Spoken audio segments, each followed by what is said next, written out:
São 9h50. A gente está falando bastante aqui. É importante prestar esse serviço, esclarecer para os nossos ouvintes, reforçar a informação sobre a antecipação do calendário de vacinação. Agora o governo promete vacinar toda a população adulta de São Paulo contra o coronavírus até o dia 15 de setembro. É o prazo para que todos com mais de 18 anos tomem a primeira dose da vacina.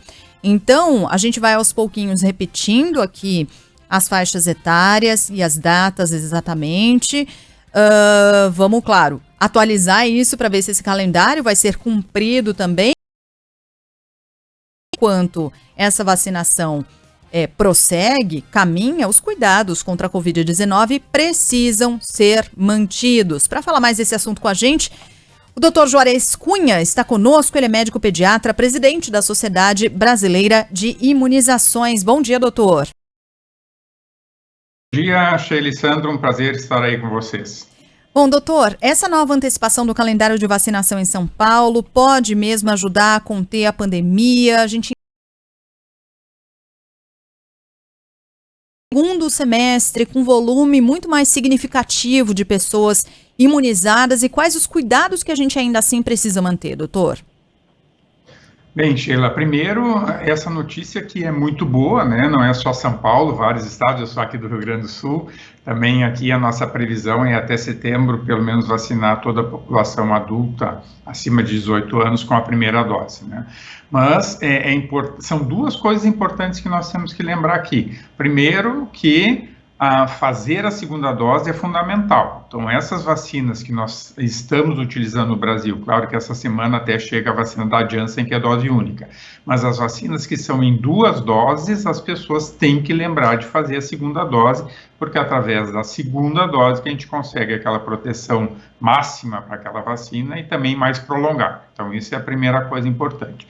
A outra, que a gente fica vendo as notícias de outros países que já estão liberando, por exemplo, o uso de máscaras, não é a nossa situação ainda. Nós precisamos melhorar muito ainda os nossos números de vacinação para só depois poder afrouxar um pouco essas chamadas medidas não farmacológicas. Nós estamos num momento de muita circulação do vírus, né? Muitas pessoas doentes, muitas pessoas morrendo. Fazer a vacina não dá proteção total para a infecção, com tanta carga de doença acontecendo. O que significa isso? Que a pessoa ela pode se infectar, ela pode contaminar e ela tem uma chance muito pequena de ter doença moderada, grave e morrer, desde que esteja vacinada. Mas isso, como ela pode se infectar e pode transmitir, então é obrigatório que mesmo pessoas vacinadas, mesmo pessoas que já tiveram Covid, tem que manter o uso de máscara, lavagem de mãos, distanciamento social e evitar aglomerações. Doutor, eu queria exatamente frisar nesse ponto. A gente sempre fala que não é hora, como o senhor disse, de tirar a máscara, mas muita gente vai tomar a vacina, é aquele momento que tá todo mundo esperando há mais de 1 ano, toma a primeira dose e acha que pode tirar a máscara. Queria pedir para o senhor explicar exatamente isso. Por que eu, vacinado, mesmo, vamos supor que eu já tomei as 2 doses, por que eu tenho que usar a máscara? Por que eu ainda continuo com a possibilidade de ter a Covid-19 e acrescento, aumenta também a possibilidade de casos assintomáticos da doença? Sim, eu acho que esse é um fator importante, né, porque grande parte das pessoas pode ter a doença COVID de forma assintomática. Então, a pessoa que está com COVID na apresentação assintomática, ela transmite, né? E a pessoa vacinada, ela pode não só ter a forma assintomática, como e como eu falei antes, né, com essa carga de doença tão grande que nós temos atualmente no país, mesmo as pessoas vacinadas podem ter doença moderada, né? Então, ser vacinado não é um passaporte total de liberdade para tudo, né? E como também falei antes, mesmo quem teve Covid também não é um passaporte total, porque com as variantes, né, nós temos possibilidade de pessoas que já tiveram a doença ter novamente, né? E pessoas vacinadas, sim, com essa carga de doença que nós temos, podem sim ter a infecção, né, a chance de ter complicação é muito menor, mas elas transmitem. Então, independente de ser uma dose, ser 2 doses, e mesmo quem teve Covid, esses cuidados têm que ser mantidos e isso vai salvar vidas. Essas medidas simples e que salvam vidas, enquanto a gente não tiver a chamada imunidade coletiva, que a gente precisa alcançar em torno de 70%, 80% da população vacinada, para daí ter uma segurança maior de proteção.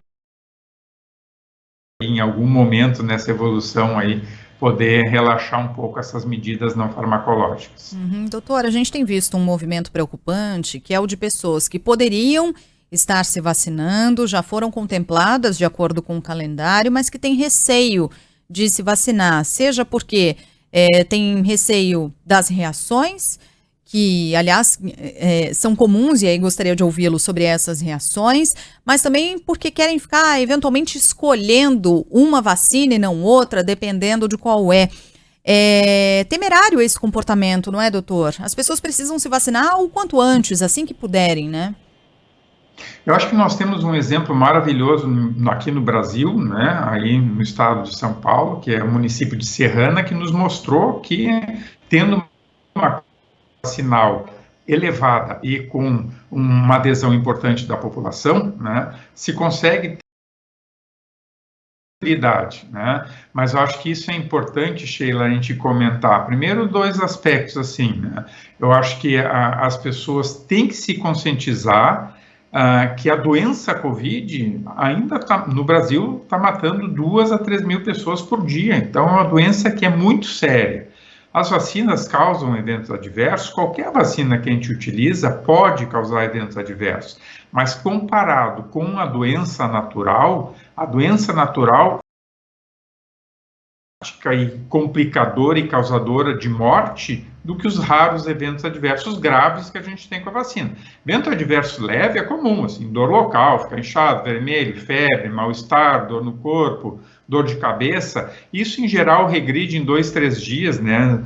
E isso são reações que não nos preocupam, são as reações usuais de vacinação, né? Então, o recado para as pessoas é exatamente esse. A doença Covid é muito mais grave do que os eventos adversos que a vacina pode causar. Então, as pessoas que já estão sendo chamadas, se vacinem. E não interessa a marca. Nós temos todas as vacinas que estão liberadas para uso no Brasil e no mundo estão se mostrando efetivas, porque a eficácia foi o que foi demonstrado lá no estudo.